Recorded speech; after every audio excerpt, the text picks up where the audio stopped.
네, 국회에서 취업준비생의 인권을 위한 보호법 제정을 추진하고 있습니다. 이렇게 국회에서 취준생 인권보호법을 위한 움직임이 있는데요. 네, 잡정보센터에서는 취준생들의 인권을 지키는 방법을 알려드리는 취준생 인권위원회가 있습니다. 네, 그동안 몰라서 넘어가고 또 취업시장의 약자라서 알면서도 넘어가야만 했던 그런 일들 많이 겪으셨을 텐데요. 오늘 이 코너를 통해서 조금이나마 자기 권리를 당당하게 외칠 수 있기를 바라보겠습니다. 네, 오늘 도움 말씀 주실 취준위원장이자 안방대감 트러스트원 취업 컨설팅의 송진원 노무사님 함께하겠습니다. 어서 오십시오. 안녕하십니까? 안녕하세요. 네, 그리고 2부의 도우미 신세미 캐스터도 함께합니다. 안녕하세요. 안녕하세요.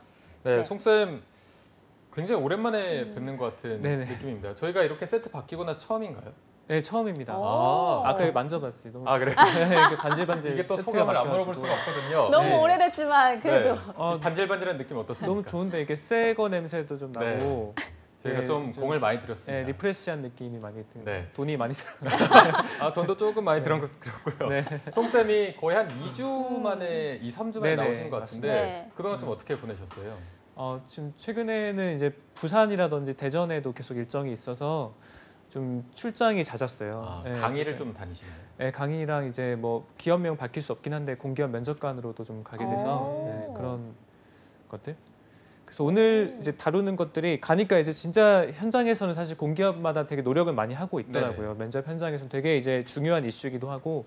그래서 오늘 다룰 게 뭐 이제 채용 비리라든지 그런 건데 되게 당사자로 이제 가보니까 철저하게 되고 있는 부분은 되게 좋았던 부분이 있어서 같이 좀 공유드리겠습니다. 네, 잘 사실- 나가는 진호 쌤. 잘 나가시네요. 네, 네, 그럼 바로 오늘 본격적인 주제를 소개해 주시죠.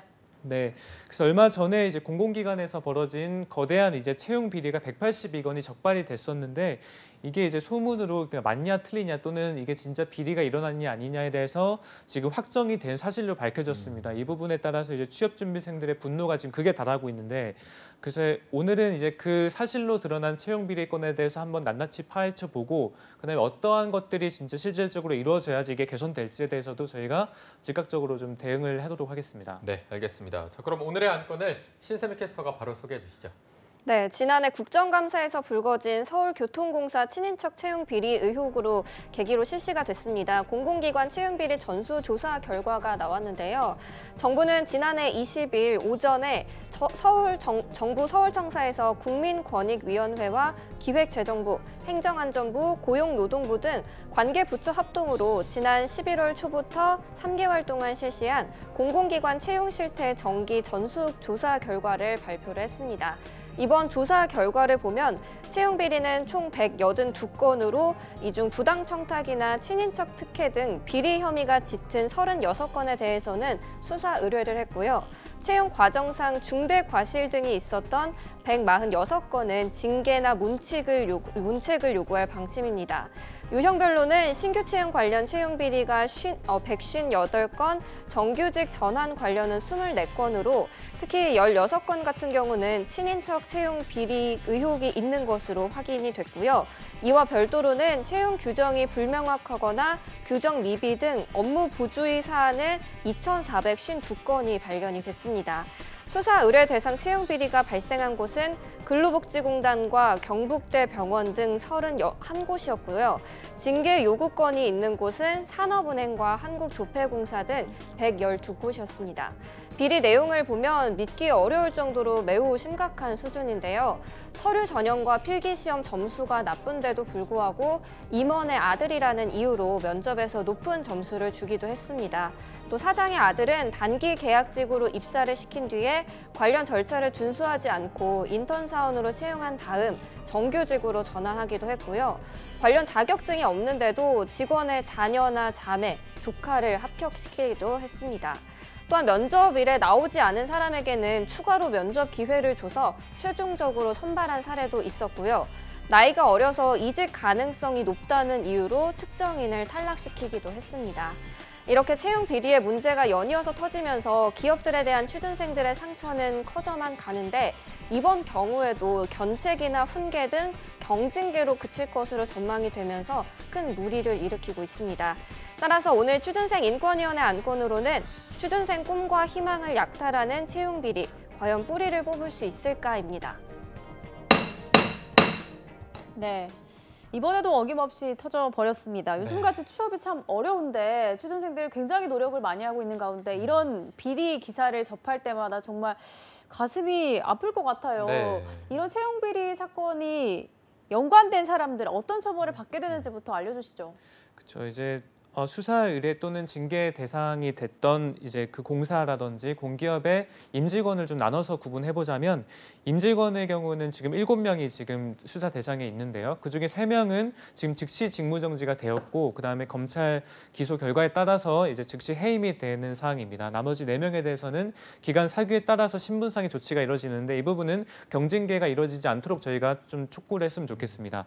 그다음 직원 281명에 대해서는 실제 지금 즉시 업무에서 배제가 되고 검찰 기소 때 절차에 따라서 해임까지 지금 이루어지고 있는 상황이고요. 부정 합격자들 또한 이제 본인들이 그냥 추천을 받아서 들어갔다고 하더라도 이 부분도 같이 해임까지 되는 상황입니다. 네. 그래서 예전에는 견책이라든지 훈계 등에 머물렀으나 지금 이게 사회적으로 엄청난 비판을 받고 계속 공정성에 대한 이슈가 있기 때문에 충분한 이제 그 중징계 이상의 해임이라든지 그 부분 이상의 하는 것들이 좀 진행되고 있는 상황이고요. 실제 부정합격자 규모는 아까 말씀드린 대로 현재는 뭐 잠정 13명인데 훨씬 더 많다고 보여져요. 그래서 이 부분은 수사가 좀 확대되고 재조사가 이루어질 방침에 따라서 훨씬 더 좀 많아질 예정입니다. 네. 이게 뭐 비리에 참여한 사람들은 당연히 처벌을 받는 게 마땅하겠는데 여태까지 봤을 때는 진짜 사이다다 속이 시원한 처벌을 받은 사례가 기억이 딱히 안 나거든요. 이게 그래서 법적으로 봤을 때 채용 비리가 그렇게 무거운 범죄가 아닌 건지 어떤가요? 그렇죠. 그 채용 비리라는 게 예전에는 사실 뭐 이제 학연, 혈연, 지연이라는 게 사실 암묵적으로는 다 알고 있었던 사실이고 이게 법적 위반이라는 그 인식 자체를 안 하셨어요, 다들. 그러다 보니까 이제 채용 비리라는 것보다는 그냥 추천해줘서 검증된 인원이 채용됐다라는 어느 정도 도덕적으로 본인들이 이제 해이를 갖고 있었던 것인데 이건 사실 지금 취업 준비생들이 경쟁률이 100대 1도 아니고 뭐 1000대 1을 넘는 상황에서 확실한 지금 사회적인 제일 기초의 공정성이 무너진 거예요. 그래서 이 부분은 확실하게 좀 저희가 처벌해야 되는 게 맞다고 확신이 들고 지금 뭐 다행히도 정부에서도 이 부분에 대해서는 경징을 그칠 게 아니다. 무조건 중징계 해야 되고 해임까지 가야 되는 사항이라고 다행히 인식을 최근에 해서 지금 수정의 사항이 있다고 좀 생각이 듭니다.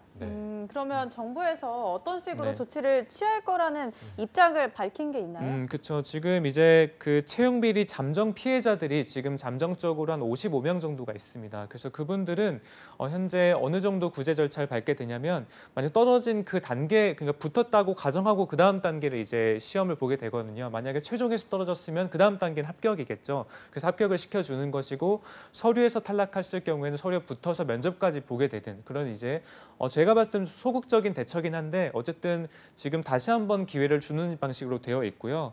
근데 이제 뭐 4가지 개선 대책을 발표했어요. 그거하고 별개로 그 4가지에 대해서 좀 하나씩 말씀드리면 좋을 것 같고요. 첫 번째는 이제 그 공공기관마다 다들 이제 중징계냐 경징계냐 내부적인 규정들이 달랐습니다. 그래서 이 부분은 정부에서 양정 기준을 확립을 하고 어느 정도 이제 징계 이하로는 받을 수 없도록 지금 가이드라인을 준 게 있고요.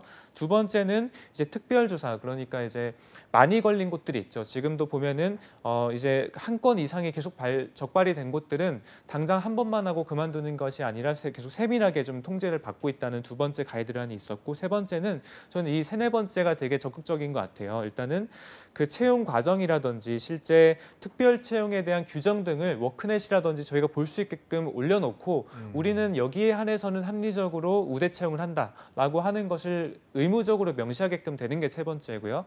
네 번째는 이제 현재 뭐 채용 절차법이라든지 공정거래법 또는 청탁금지법 등의 개정에 따라서 실제 이제 홈페이지에 친인척 현황, 친인척 채용 현황을 실제 의무적으로 올려놓게끔 하는 게 네 번째 가이드라인입니다. 네. 제가 봤을 땐 좀 사실은 외양간 속옷치기 같은 느낌이 있긴 한데 그럼에도 불구하고 앞으로는 뭐 4가지 정도를 하겠다고 하니 전 조금은 마음에 들지만 부족한 부분이 있습니다. 네, 알겠습니다. 말씀해주신 대로 이제 세네 번째가 조금 적극적인 대책이 네. 아닌가 싶은데 전체적으로 보셨을 때는 네. 아직도 좀 미흡하다 이렇게 보시는 거죠? 그렇죠. 저희가 이제 채용 비리는 지금 저희 코너에서 한 5번 이상 다뤘어요. 근데 그때마다 제가 했던 말이 뭐냐면 이 소극적인 대처가 아닌 적극적인 대처, 좀 쉬운 말로 하면 손해배상을 청구를 할 수 있게끔 해야 된다고 봐요. 왜냐하면 취업준비생들이 지금 벌써 반년이 넘었잖아요. 반년 동안 취업을 했고 나이는 들었단 말이죠.